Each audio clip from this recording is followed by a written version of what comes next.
Super highway की क्या value थी, वहाँ पर कीमतें ज़मीनें करोड़ों के दामों पर बिकती थी। बहरिया के अंदर बहुत सारे प्राइवेट बिल्डर्स के प्रोजेक्ट्स वहाँ पर होने को हैं, जो कि अभी भी काम चल रहा है। अगर हम कमर्शियल की बात करें तो आपको ऑफिसेज़ भी मिल सकती हैं और आपको शॉप्स भी मिल सकती हैं। ये सवाल जो कि है बहुत डीप सवाल है। यहाँ पर हम अब थोड़ा-सा मैं आपको ब्रीफ कर देता हूँ कि यहाँ पर कौन-कौन सी ऐसी अपॉर्च्युनिटीज़ हैं। रेड बहुत जरूरी है, रेड बहुत जरूरी है। अस्सलाम वालेकुम नाजरीन, मैं हूं आपका मेज़बान खुर्रम तुफ़ैल। रेड बॉक्स की प्लेटफॉर्म से एक बार से फिर आपके साथ हूं। नाजरीन, हम वक्तन फ़वक्तन अपनी मुख्तलिफ वीडियोज़ में आपके लिए इन्वेस्टमेंट अपॉर्चुनिटीज़ के हवाले से आपको आगाह करते रहते हैं, गाइड करते रहते हैं, मशवरे देते रहते हैं। और जो भी नए प्रोजेक्ट्स आते हैं जहां पर बड़ा पोटेंशियल होता है इन्वेस्टमेंट की सूरत में रिटर्न का, उस हवाले से भी हम आपको आगाह करते रहते हैं। आज इसी सिलसिले में हमारे साथ हमारे रियल एस्टेट एक्सपर्ट मौजूद हैं। आज हम बात करेंगे इस वीडियो में बहरिया टाउन कराची के हवाले से कि बहरिया टाउन कराची में क्या अपॉर्चुनिटीज़ हैं इन्वेस्टमेंट को लेकर के, और मुख्तलिफ़ आमदनी वाले जो लोग हैं, मुख्तलिफ़ आमदनी वाला जो तबका है, उनके लिए क्या-क्या अपॉर्चुनिटीज़ हैं। एक तनख्वाहदार आदमी है तो वो क्या परचेज़ कर सकता है बहरिया टाउन में, और अगर कोई लॉन्ग टर्म या शॉर्ट टर्म इन्वेस्टमेंट के तौर पे देख रहा है बहरिया टाउन को, तो उसके लिए क्या अपॉर्चुनिटीज़ हैं, और सिर्फ बहरिया टाउन में इस प्रॉपर्टी क्यों ख़रीदें? ये भी वो सवाल है जो आप समेत हम सब के ज़हनों में आता है। तो इस सवाल का जवाब भी जानेंगे हमारे रियल एस्टेट एक्सपर्ट से, जो कि हमारे साथ मौजूद हैं। वो बहरिया टाउन को ही डील करते हैं। हमारे साथ मौजूद हैं मुस्लिम। कैसे हैं आप मुस्लिम? ठीक हैं आप? खैरियत से हैं? अल्हम्दुलिल्लाह, पूरा आप कैसे हैं? अल्हम्दुलिल्लाह, ऑल गुड। मुस्लिम, सबसे पहला सवाल जो जनरल सबके ज़हनों में भी आता है कि सिर्फ़ बहरिया टाउन ही क्यों? क्या हमारे इतने बड़े शहर कराची में महज़ एक बहरिया टाउन ही एक ऐसी अपॉर्च्युनिटी है जहाँ पे इन्वेस्ट करना चाहिए, जहाँ पे अच्छा रिटर्न हासिल हो सकता है, कैपिटल गेन कर सकते हैं हम? देखिएगा, बहरिया के बारे में हम आपको हर एक बंदे को पता है कि हर एक शख्स को पता है कि बहरिया जिस तरीके से रेवोल्यूशन लेकर आया कराची के अंदर, आज से पहले कोई भी ऐसा बिल्डर इस तरीके के ऊपर, इस कॉन्सेप्ट के ऊपर किसी ने ऐसी सोसाइटी लॉन्च ही नहीं की। अगर हम बहरिया का विज़िट करें पर्सनली जाकर, तो वहाँ पर जिस तरीके से उसने डेवलपमेंट की है, बिल्कुल दुबई के स्टैंडर्ड के ऊपर वो तमाम चीज़ें लेकर चल रहा है। उसका इंफ्रास्ट्रक्चर भी आप देख लें, उसकी आप डेवलपमेंट के हिसाब से देख लें, उसका जो भी है उसके मतलब जो भी इस तरीके से वहाँ पर वो रोड बना रहा है, रास्ते बना रहा है, पार्क्स वगैरह, जो भी आपको एमिनिटीज़ प्रोवाइड कर रहा है, वो फुल वो इंटरनेशनल स्टैंडर्ड के ऊपर कर रहा है। तो हम अगर किसी ऐसी जगह पर आप अगर इन्वेस्टमेंट करने जा रहे हो, तो ऑब्वियसली बात है कि आपका माइंड बिल्कुल प्रिपेयर होता है, आप बिल्कुल अब अपने तरीके से अपनी हर चीज़ों को लेकर चल रहे होते हैं, और आपका दिल भी मुतमईन होता है किसी ऐसी जगह पर इन्वेस्टमेंट करने का जहाँ पर आपको कुछ मिलता हुआ दिखता है। तो यही वजह है एक बहुत बेहतरीन कि हम बहरिया के अंदर इस वजह से भी इन्वेस्टमेंट कर रहे होते हैं। अच्छा, अच्छा, बहरिया टाउन में क्या-क्या अपॉर्च्युनिटीज़ हैं इन्वेस्टमेंट के लिए? इस वक़्त अगर मौजूदा सूरत-ए-हाल में हम देखें, मार्केट की मौजूदा सूरत-ए-हाल को देखें, महंगाई के मामलात को देखें, तो इस वक़्त बहरिया टाउन में क्या-क्या अपॉर्च्युनिटीज़ हैं इन्वेस्टमेंट के लिए? ठीक है, तो देखिएगा, इन्वेस्टमेंट के बारे में जितना मैं आपको बताऊँ उतना कम है, क्योंकि बहरिया के अंदर इतने सारे लूप्स हैं जहाँ पर आप इन्वेस्टमेंट करते हैं और वहाँ से आप अच्छी अमाउंट के ऊपर रिटर्न भी ले सकते हैं, अपना आरओआई अच्छे तरीके से जनरेट कर सकते हैं। सबसे बड़ी एक वजह ये है कि बहरिया जो है वो मेन सुपर हाईवे के ऊपर मौजूद है, M9 के ऊपर मौजूद है। आज से अगर हम तकरीबन 10 साल पहले चले जाते हैं, तो फिर सुपर हाईवे की क्या वैल्यू थी, वहाँ पर कीमतें ज़मीनें करोड़ों के दामों पर ऐसे। बिकती थी, ऐसे ही था। अब जब से बहरिया ने, मलिक रियाज साहब ने यहाँ पर अपनी सोसाइटी लॉन्च की और जिस तरीके से डेवलपमेंट करके दिखा दी, लोगों को पहले सोचना था कि यार ये चीज़ें डिलीवर ही नहीं कर पाएगा, जिस तरीके से बड़ी-बड़ी बातें कर रहा है और जो भी वो बड़े-बड़े ख्वाब दिखा रहा है, वो इन तमाम चीज़ों के ऊपर उतर ही नहीं पाएगा। तो सबसे पहले तो यही वजह बनती थी।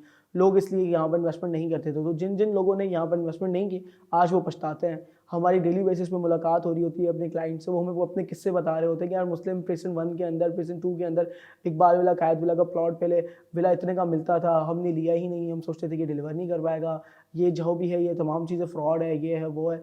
आज फिर जब उनसे मिलते हैं तो बोलते हैं कि यार अभी के मार्केट देख ले, अगर उस टाइम हम यही अमाउंट इसी यहाँ पर जगह पर इन्वेस्टमेंट करते, तो आज हमारी चीज़ें पता नहीं कितनी मुख्तलिफ हो चुकी होती थी। तो यही कुछ अपॉर्चुनिटीज़ होती हैं इन्वेस्टमेंट करने के लिए। हर शख्स सोच रहा होता है कि यार मैं इन्वेस्टमेंट करूँ तो कैसे करूँ, किन चीज़ों पे करूँ, प्राइवेट बिल्डर्स के प्रोजेक्ट्स में करूँ या फिर सोसाइटी के अंदर करूँ या फिर सोसाइटी के अंदर प्लॉट्स के अंदर करूँ या सोसाइटी के अपने प्रोजेक्ट्स के ऊपर करूँ। तो देखिए, इन्वेस्टमेंट करने के लिए ना तो आपके पास बहुत सारे अपॉर्चुनिटीज़ मौजूद हैं। तो यही कुछ बातें हैं जो मुझे अपने आपको बतानी थी। सही। तो कमर्शियल अगर हम देखें, कमर्शियल प्रोजेक्ट्स में अगर कोई इन्वेस्ट करना चाहता है, कमर्शियल इन्वेस्टमेंट करना चाहता है, या कोई रेज़िडेंशियल प्रोजेक्ट्स में इन्वेस्ट करना चाहता है, तो उसके पास क्या अपॉर्च्युनिटीज़ हैं? देखिएगा, सबसे पहला जो की पॉइंट आपका सामने आता है प्रोजेक्ट्स के ऊपर कि भेरिया के अंदर जितने भी आपके भेरिया के अपने ज़ाती प्रोजेक्ट्स थे जो कि वो इंस्टॉलमेंट्स में दे रहा था, जैसे प्रिसन 19 के अपार्टमेंट्स हो गए जहाँ पर 1 बेड 2 बेड 3 बेड 4 बेड के अपार्टमेंट्स मौजूद थे। वहाँ पर अगर हम इंस्टॉलमेंट्स की बात करें तो वो तो तमाम चीज़ें भी डिलीवर कर चुका है भेरिया। वहाँ पर आपको इंस्टॉलमेंट्स में तो कोई चीज़ नहीं मिल सकती। उसके अलावा ये कि अगर हम विलास के ऊपर आते हैं तो विलास भी वो तमाम चीज़ें डिलीवर कर चुका है इंस्टॉलमेंट्स की, वहाँ पर भी कोई प्रोसीजर नहीं है। प्रिसन 35 की, अगर स्पोर्ट्स सिटी के विलास की बात कर लें, 27 की बात कर लें या फिर के प्रिसन 2 की बात कर लें, तो वो तमाम चीज़ें वहाँ डिलीवर कर चुका है। अभी जो उसकी इंस्टॉलमेंट चल रही है वो भी खत्म होने को हैं। सेंट्रल पार्क के अपार्टमेंट्स की तकरीबन इंस्टॉलमेंट्स खत्म होने को हैं। तो वहाँ पर जो कि अभी इंस्टॉलमेंट्स के आखिरी मरहले थे वो भी खत्म हो गए। लेकिन अभी जो नई चीज़ लॉन्च की है भेरिया ने, भेरिया ग्रीन्स के नाम से, तो भेरिया ग्रीन्स के अंदर भी इस टाइम अवेलेबल है। न्यू डील के अंदर 1 ईयर का पेमेंट प्लान है, वहाँ पर आप इंस्टॉलमेंट्स में अपनी चीज़ें ले सकते हैं। ठीक है सही। जी, तो ये कुछ ऐसी अपॉर्चुनिटीज़ थी जो हम बात कर रहे हैं। अभी अगर हम बात करते हैं कमर्शियल और रेजिडेंशियल प्रोजेक्ट्स के ऊपर के, एक वो शख्स जो कि सैलरी बेस्ड है, जिसके पास वो छोटी-सी अमाउंट है और वो उसको बचाकर अपनी इंस्टॉलमेंट्स पे करके अपने फ्यूचर में तकरीबन 3 से 4 साल के अंदर या 2 साल के अंदर अपनी चीज़ को डिलीवर करके अपने पास इसको अच्छी एक अमाउंट के ऊपर खड़ा करना चाह रहा है, तो उसके लिए अभी भी अपॉर्चुनिटीज़ मौजूद हैं। बहरिया के अंदर बहुत सारे प्राइवेट बिल्डर्स के प्रोजेक्ट्स वहाँ पर होने को हैं, जो कि अभी भी काम चल रहा है। अगर हम कमर्शियल की बात करें तो आपको ऑफिसेज़ भी मिल सकती हैं और आपको शॉप्स भी मिल सकती हैं। आप मॉल्स के अंदर भी कर सकते हैं इन्वेस्टमेंट। तो जहाँ तक रही मॉल्स और शॉप्स की कमर्शियल की बात, तो सबसे पहले ज़हन में नाम आता है एक्यू का। क्योंकि मैं आपको बताता चलूँ कि एक्यू जो है वो अबुल कासिम बहरिया का सबसे बड़ा बिल्डर है। उसके बाद फिर डोमिनियन, अली सक्लेन और ये भी बड़े-बड़े बिल्डर्स हैं जिनका मैं नाम ले रहा हूँ। लेकिन एक्यू की पास्ट हिस्ट्री को अगर हम देखें, जो जिस तरीके से एक्यू ने अपनी फेस वैल्यू बनाई है ना, उस तरीके से किसी बिल्डर ने नहीं बनाई। इसकी वजह क्या है कि एक्यू की सबसे बड़ी जो इंपॉर्टेंस है वो यही है कि वो अपने टाइम से पहले अपनी चीज़ों को डिलीवर कर देता है। अगर वो 2 साल का टाइम दे रहा है तो वो 1.5 साल में आपको डिलीवर कर देगा, कर ही देगा। उसका ऐसा कोई भी पास्ट प्रोजेक्ट नहीं है जिसमें डिले आया हो या फिर क्लाइंट्स को लेकर कोई मसले आए हों। और उसके बाद ये कि जो एक्यू जिस प्राइस के ऊपर अपनी चीज़ लॉन्च करता है, सबसे पहली बात ये कि प्री लॉन्चिंग जो रेट्स उसके होते हैं वो बिल्कुल सस्ते होते हैं। लाइक वैसे बहुत चीप रेट्स के ऊपर अपनी चीज़ को सेल करता है। लेकिन खासियत ये है कि देखिए इन्वेस्टर्स यहाँ पर आ सकते हैं, जैसे हम इन्वेस्टर्स के लिए भी बात कर रहे हैं, तो इन्वेस्टर्स यहाँ पर जंप लगा सकते हैं। क्योंकि जब वो अपनी चीज़ प्री लॉन्चिंग रेट्स पे लॉन्च करता है तो वो बहुत चीप होती है, वो बहुत ईजी टू कैच होती है। तो हम आपको वहाँ पर आप ईजी अपनी इन्वेस्टमेंट कर सकते हैं। आपको एक तो चीज़ बहुत सस्ती मिल रही है, साथ उसका ये एडवांटेज ये होता है कि डे बाय डे जैसे जैसे उसका काम का प्रोग्रेस चल रहा होता है, डिगिंग कर लेता है, फ्लोर छत भराई वगैरह इन तमाम मरहलों पे होता है, तो फिर वो हर एक के साथ अपनी अपनी चीज़ों, अपने प्रोजेक्ट्स की अपनी तमाम उन चीज़ों को रिवाइज़ करता हुआ चलता है। तो उसकी जो रेट्स होते हैं वो रिवाइज़ भी साथ साथ हो रहे होते हैं। तो उसकी बात, इसका सबसे बड़ा फ़ायदा ही यही है कि अगर आपने प्री लॉन्चिंग में परचेजिंग कर ली और आप उसको अगर 1 साल भी होल्ड करते हैं तो आपकी अमाउंट इतनी अच्छी बन जाती है कि आप उसको सेल आउट करके अपनी अच्छे प्रॉफिट के ऊपर आप उसको उधर वहाँ पर रिलाई कर सकते हैं। सही। आपने ज़िक्र किया तनख्वाहदार तबके का। तो एक तो तनख्वाहदार तबका है जो अपने लिए एज़ एंड यूज़र वो अपने लिए घर देख रहा है या अपने लिए शॉप देख रहा है जहाँ से वो रेंटल रिटर्न भी हासिल कर सके। और एक वो आदमी है जो इन्वेस्टर है और वो शॉर्ट टर्म या लॉन्ग टर्म इन्वेस्टमेंट करना चाह रहा है आरओए हासिल करने के लिए। इन दोनों के लिए क्या अपॉर्चुनिटीज़ हैं? एक इंस्टॉलमेंट प्लान के लिए जाना चाह रहा है और एक शॉर्ट टर्म या लॉन्ग टर्म इन्वेस्टमेंट करना चाह रहा है। इन दोनों के लिए आपके नज़दीक क्या बेस्ट अपॉर्चुनिटीज़ हैं जो ये अवेल कर सकते हैं बैरिया टाउन में? ठीक है, तो फिर देखिए ये सवाल जो कि है बहुत डीप सवाल है। यहाँ पर हम अब थोड़ा-सा मैं आपको ब्रीफ़ कर देता हूँ कि यहाँ पर कौन-कौन सी ऐसी अपॉर्च्युनिटीज़ हैं, जो कि एक सैलरी बेस्ड भी पर्सन अवेल कर सकता है और एक इन्वेस्टर भी कर सकता है, जो कि शॉर्ट टर्म के ऊपर या लॉन्ग टर्म के ऊपर यहाँ पर आके खेलना चाहे मार्केट के अंदर या फिर कुछ भी अपना प्रॉफ़िट जनरेट करना चाहे। तो सबसे पहले करते हैं सैलरी बेस्ड वाले शख्स की बात कि सैलरी बेस्ड जो पर्सन होगा वो अपनी अमाउंट को कैसे यहाँ पर यूटिलाइज़ करके और अपनी चीज़ें देख सकता है। तो देखिएगा एक्यू ने अब तक तकरीबन 8 से 9 प्रोजेक्ट्स लॉन्च कर लिए हैं और अभी जो उसका रिसेंट बहुत बड़ा, उसका जो सबसे बड़ा प्रोजेक्ट है वो है एक्यू बाज़ार के नाम से। एक्यू बाज़ार जो है वो तकरीबन 25,000 गज़ के ऊपर ज़मीन है, लैंड है, जिसके ऊपर वो बहुत बड़ी मार्केट बनाने जा रहा है, जिसके अंदर हमारे काफ़ी ऐसे लोग जो कि तिजारत करना चाहते हैं या फिर कोई ऐसे लोग जो कि अपनी सैलरी में से कुछ अमाउंट सेव करके यहाँ पर इंस्टॉलमेंट्स पे करके अपनी शॉप को अवेल कर लें और उस शॉप को अगर रेंटल भी करते हैं तो तकरीबन 40 to 50,000 वहाँ से वो रेंट अर्न कर सकते हैं। तो और कीमत क्या होगी शॉप की मिनिमम कीमत है, मिनिमम प्राइसेस के ऊपर यहाँ पर इस टाइम अवेलेबल है। उसकी वजह ये है कि अभी सिर्फ उसकी डिगिंग हुई है। तो देखिएगा ये वो प्रोजेक्ट है एक्यू का, जहाँ पर अभी सैलरी बेस्ड वाला शख्स जो है इन्वेस्टमेंट कर सकता है। यहाँ पर तक बहुत सारी शॉप्स अवेलेबल हैं, ground floor, first floor, second floor पे फूड कोर्ट है। तो यहाँ पर अगर कोई सैलरी बेस्ड शख्स है वो यहाँ पर अपनी मिनिमम डाउन पेमेंट 25% देकर और अपनी साथ ही इंस्टॉलमेंट स्टार्ट कर लेता है। तो इंस्टॉलमेंट जब उसकी एंड हो जाती है, जब उसका ये प्रोजेक्ट तकरीबन तैयार हो चुका होगा, तकरीबन अगर हम आज की कीमत को लगाएं अंदाज़ा और उसकी आखिर की कीमत को लगाएं, तो कम से कम भी जो गैप बनेगा वो कम से कम भी आपका शॉप की जो कीमत होगी वो 40 to 50 लैक्स के दरमियान में आपको पड़ सकती है। ये मैं आपको एक एवरेज बता रहा हूँ, एग्जैक्ट अमाउंट्स के लिए फिर आप इस यूट्यूब वाले नंबर पे रब्ता कर लीजिएगा, आपको डिटेल्स बता दी जाएंगी। ये शॉर्ट ब्रीफ है। इसके साथ ही साथ अगर हम देखें कि अगर इन्वेस्टर्स की अगर हम लाइन के ऊपर आते हैं कि यार अगर कोई इन्वेस्टर है वो बल्क क्वांटिटी में अमाउंट लेके आ रहा है या फिर वो किसी बिल्डर से बल्क क्वांटिटी में चीज़ें खरीदना चाह रहा है, तो फिर वो अगर अपनी इतनी ज़्यादा अमाउंट दे रहा है तो वो अपनी चीज़ों को किस तरीके से मैनेज करके अपना प्रॉफिट लेके आ सकता है।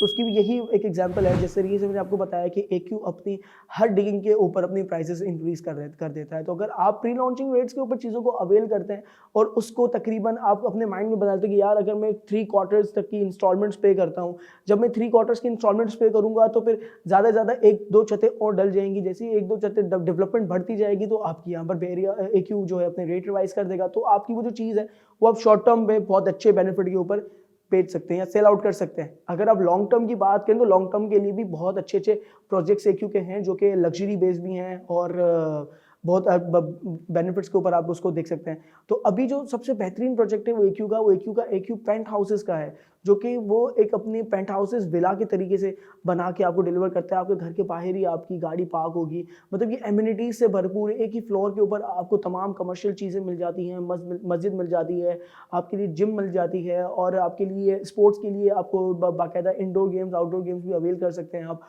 और मतलब यूँ समझेंगे एक पेंट हाउसेस का जो प्रोजेक्ट है आपको बिल्कुल एक अलग ही इन्वायरमेंट दे रहा होगा फ्यूचर में। अगर कोई ऐसा इन्वेस्टर है जो लॉन्ग टर्म में देखना चाहे और अपनी एक अच्छी अमाउंट को यहाँ पर लगा कर लॉन्ग टर्म के लिए छोड़ दे, तो फिर ये प्रोजेक्ट तो उनके लिए बहुत बेहतरीन है। और जहाँ तक मैंने सैलरी बेस की बात की थी, तो सिर्फ AQ के ही प्रोजेक्ट्स ऐसे नहीं है जहाँ पर वो इन्वेस्टमेंट करें, उसके साथ साथ और भी काफ़ी सारे प्रोजेक्ट्स हैं जो कि अच्छे बिल्डर्स के काम कर रहे हैं। तो एक हमारा रेडसिम का भी प्रोजेक्ट है, वहाँ पर अगर हम देखें तो फिर फर्निश अपार्टमेंट भी आपको मिल जाता है, नॉन फर्निश भी मिल जाता है, अच्छी इंस्टॉलमेंट्स के ऊपर आपको मिल जाता है, आप उसको भी अवेल कर सकते हैं। तो ये बहुत सारी ऐसी चीज़ें हैं जहाँ पर इन्वेस्टमेंट हो सकती है। अच्छा, प्राइवेट बिल्डर्स के अलावा भी मैं आपको बता दूं खुरम भाई, तो साथ साथ अगर हम बात करते हैं प्लॉट्स के ऊपर अगर आते हैं, तो फिर बहरिया टाउन का जो इन्वायरमेंट है प्लॉट्स को लेकर या फिर जो मार्केट का ट्रेंड चलता है वहाँ पर, वो हम देखें तो वो जस्ट लाइक स्टॉक एक्सचेंज है। अगर हम हाल ही की बात कर लें तो पिछले 2 वीक्स पहले तकरीबन मार्केट थोड़ी सी डाउन थी, क्योंकि इकोनॉमिकल इश्यूज आ गए थे हमारी कंट्री के ऊपर, कुछ ज़्यादा सर्कमस्टेंसेस हो गए थे, उस वजह से प्लॉट्स की कीमतें थोड़ी डाउन हो गई थी। वो लोग जिन्होंने पहले बाइंग की हुई थी, फिर मार्केट डाउन हो गई तो फिर वो कह रहे थे कि यार नहीं यार, हमने तो पहले थोड़े से महंगे प्लॉट परचेज किए थे, अभी मार्केट बहुत डाउन है तो हम लोग वहाँ पर इन्वेस्टमेंट नहीं, मतलब अभी हम अपनी चीज़ें सेल करेंगे तो लॉस मिलेगा। तो देखिएगा, ये भी एक बिजनेस का रूल है, जिस शख्स को एंट्रेंस और एग्जिट पता होगी वो इस काम में कामयाब है। और वो आपको एंट्रेंस और एग्जिट कौन बताएगा? वो ऑब्वियसली आपको कंसल्टेंसी बताएंगे, आपको एजेंसी बताएंगे कि यार देखिए कि ये बेस्ट टाइम है इन्वेस्टमेंट का और ये बेस्ट टाइम है यहाँ से अपनी चीज़ को बाहर लेकर आने का। सही। ठीक है, आपने अभी जिक्र किया कि बेस्ट टाइम है, तो मेरा अगला सवाल भी यही था कि क्या ये सही वक्त है मौजूदा हालात को देखते हुए, मुल्क की मईशत को देखते हुए, अभी जैसे हम देखते हैं कि मार्केट थोड़ा ठहराव का शिकार है, सेलर्स जो हैं वो होल्ड करके बैठे हुए हैं अपनी प्रॉपर्टीज़ को, और जो इन्वेस्टर है या जो ख़रीदार है वो ज़रा सोचने में वक्त ले रहा है प्रॉपर्टी ख़रीदते हुए भी। तो ऐसे में क्या सही वक्त है टू इन्वेस्ट? ठीक है जी, देखिए बहुत बेहतरीन सवाल है आपका। इस सवाल को मैं थोड़ा सेलिब्रेट कर देता हूँ, समझा देता हूँ कि इसका असल में मकसद क्या है बात करने। मकसद ये है बात करने का कि अगर हम पास्ट, मैंने आपको जैसे बताया कि अभी थोड़ी सी मार्केट डाउन थी, लेकिन मैं आपको हाल ही की बात बता रहा हूँ। मैं कल ही बहरिया के हेड ऑफिस गया था अपने क्लाइंट का ट्रांसफ़र देने के लिए। जब मैं वहाँ पर गया तो मैंने वहाँ पर इतनी रश देखी, इतनी आवाम देखी जो कि ट्रांसफ़र्स के लिए वहाँ पर खड़ी हुई थी, मौजूद थी। तो उसका ये मकसद है बात बताने का कि मार्केट फिर से चल उठी है, चीज़ें फिर से अपनी वर्किंग की तरफ आ रही हैं। वो लोग जो पहले घबरा रहे थे सेल करने का कि यार मार्केट गिरी हुई है, हम लोग सेल कैसे करें, हमें तो लॉस होगा, तो उनके लिए ये बेहतरीन टाइम है, वो भी अपनी चीज़ें सेल आउट कर सकता है। और वो लोग जो इन्वेस्टमेंट करना चाह रहे हैं तो उनको भी ये मैं बता दूं कि चीज़ें ग्रेजुअली ही इंक्रीज़ होती हैं, एकदम से कोई भी चीज़ अपनी पीक को नहीं पहुँचती। अगर आज मार्केट थोड़ी सी चलना स्टार्ट हुई है तो ये फ्यूचर में और उठेगी। अगर आप आज भी इन्वेस्टमेंट करते हैं और चीज़ को अगर 6 मंथ्स आप 10 मंथ्स आप होल्ड करना चाहते हैं तो फिर आप बहुत अच्छे मार्कअप के लिए बाहर आ सकते हैं। तो ये भी एक ट्रेंड होता है काम करने का, चीज़ें देखने का, समझने का। इसके लिए एनालिसिस करना पड़ता है, चीज़ों को समझना पड़ता है। और सबसे बड़ी बात ये कि लोकेशन मैटर करती है कि आप कहाँ पर इन्वेस्टमेंट कर रहे हैं। तो आपको जब ट्रेंड पता होगा, इन एंड आउट पता होगा, तो फिर आपके लिए कोई इशू नहीं है इन्वेस्टमेंट करने का। तो यही कुछ बातें थी जो कि भेरिया से रिलेटेड काफ़ी लोगों को कंफ्यूज करती हैं। आपने बहुत बेहतरीन सवालात किए, उसका मेरे ख्याल से ये वीडियो बहुत आपके लिए और हमारे व्यूअर्स के लिए अच्छी हो सकती है। थैंक यू सो मच मुस्लिम, आप तशरीफ़ लाए। ख़वातीन और हज़रात, ये हमारी आज की वीडियो थी। इसमें हमने बहरिया टाउन में इन्वेस्टमेंट अपॉर्चुनिटीज़ के बारे में और दीगर जो सवालात थे कि बहरिया टाउन ही क्यों, और क्या ये सही वक्त है इन्वेस्ट करने के लिए बहरिया टाउन में, और दीगर सवालात भी जो यकीनन आपके जहनों में भी उभरते हैं, उनके जवाब जाने हमारे रियल एस्टेट एक्सपर्ट मुस्लिम से। मुस्लिम, एक बार से फिर आपका शुक्रिया। आइंदा किसी और वीडियो में आपसे दोबारा मुलाकात होगी। मैं था आपका मेज़बान Khurram Tufail. Till we meet again, it's goodbye. रेड बहुत जरूरी है।